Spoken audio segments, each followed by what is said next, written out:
Welcome! You're about to watch The Idiot on the Writer's Block Expert Book Recommendations 1.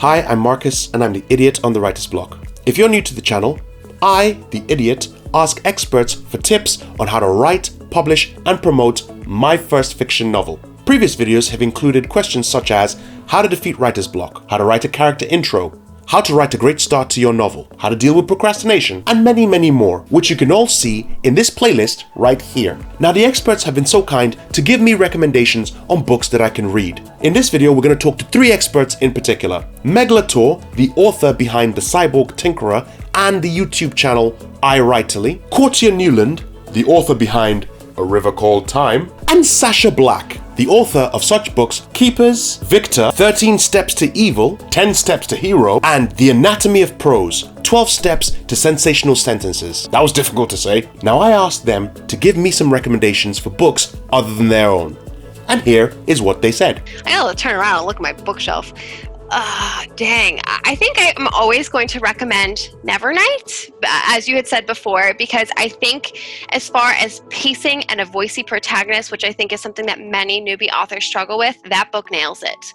So I think as far as that goes, go get it. That one's really good. Study the voice. I mean, people pick on the book for the little footnotes and stuff, but I think the book looks at traditional fantasy tropes and they make fun of it, and it's freaking hysterical. I don't know if I'm allowed to say freaking on your, I guess, okay. I think that book plays with tropes really well, and there's a lot of tropes that are stale and overdone, or done in a certain way that is kind of boring. So Nevernight. 2 other books.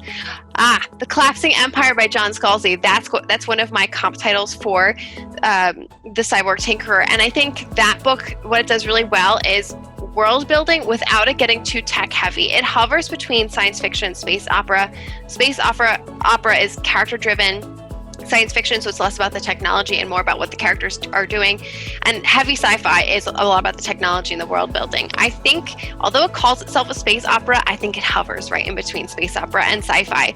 So you get to follow these characters in this, in space, doing all these things, but the characters, there's a lot of political intrigue and a lot of silliness. I think the characters are really funny, and especially when they don't intend to be. So that one is a really excellent example. Finishing School by Gail Carriger. I hope I'm saying that right. She writes a steampunk young adult series, which I adore. And that book hovers really nicely between commercial and literary fiction, which is technically categorized as upmarket fiction. And what that means is there's like a playful use of the language where it's kind of flowery like literary fiction, but it has it's very fast paced and plot driven like commercial fiction. And I think that book is a really good example of how to do steampunk in a fun and unique way while also having fun with the language of the writing. Oh God, that's such a difficult question because there's so many books that I love. For me, there were 2 books that were the pinnacle of when I was writing The Scholar. There were 2 books that really nailed it for me in terms of what I was trying to do. One was quite an old book. It was called The Street by Anne Petrie, African-American writer. She was a best-selling writer. I can't remember what year it was, but she sold over 1 million copies of that book. I think it might have been the 40s, but I'm not sure. It might have been earlier than that. And Harleen Smith, Moss Side Massive, was a brilliant book. And it was it's so close to The Scholar actually. Other writers I love, anything by Percival Everett. He's my favorite writer by far. Just an amazing writer. Has a book out with Influx Press now. I just read the book that's coming out in January, same time as mine, called The Prophets by Robert Jones Jr. That's an amazing book. I loved it. There's a writer called Rupert Thompson, British writer. I'd say anything by him. He's brilliant. And just so many other people. Just go on and on and on. So Mindset, Read the War on Art by Stephen Pressfield. I think it's The War on Art. The War on Art by Stephen Pressfield. And then the other one is probably Big Magic. I really, really love Big Magic by Elizabeth Gilbert. And also Joanna Penn has a great book on mindset for authors, I think it is. Also Adam Croft, sorry. Okay, look here, this is a problem. When you ask me to recommend books, I'm just going to recommend you a million. So the indie author mindset is one by Adam Croft. Okay, so Libby Hawker, Take Your Pants Off, is a great one that helps you to structure your books, your novels. Okay, so the next one is The Emotional Craft of Fiction. This is one of the best craft books I've ever read. You can tell by the amount of sticky tabs I've got in it, and it really pushed. In fact, I might do a reread of this because I've just picked it up and remembered how much I loved it. And the other one, which I am certain that everybody will have recommended, is the entire Thesauri collection from Angela Ackerman and Becca Puglisi. If you can only afford to, buy the Emotion Thesaurus and the Emotional Wound Thesaurus, because it's going to level up your writing for sure.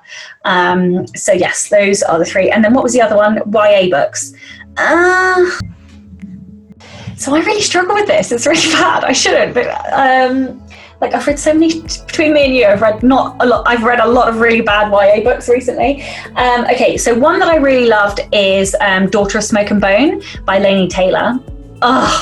It was amazing. I loved it. Her prose is so beautifully luscious. And also there's just the most adorable romance in there. It's a bit insta-love, which I didn't really like. But then there's a really solid explanation for that, which I will not tell you because spoilers. And then it kind of made it okay. That was the only thing I was a bit, but yeah, that one was really good. And the other one I really like is The Hazelwood by Melissa Albert, because, oh my God, her characterization is ridiculous. Like, I adore her prose, and I will read everything she ever writes ever. So I would probably say those two are my faves. And there you have it, Expert Book Recommendations Volume 1 complete. Thank you to Meg LaTorre, Courttia Newland and Sacha Black for giving us their time. But what do you think of their choices? Do you agree or disagree? Give your opinion in the comments to this video, and if you enjoyed it, please give us a thumbs up, and don't forget to subscribe to get more tips on how to write, publish, and promote your first fiction novel. I'm Marcus, and I'll see you next time. Volume 2 is coming, Volume 2 is coming, Volume 2 is coming now.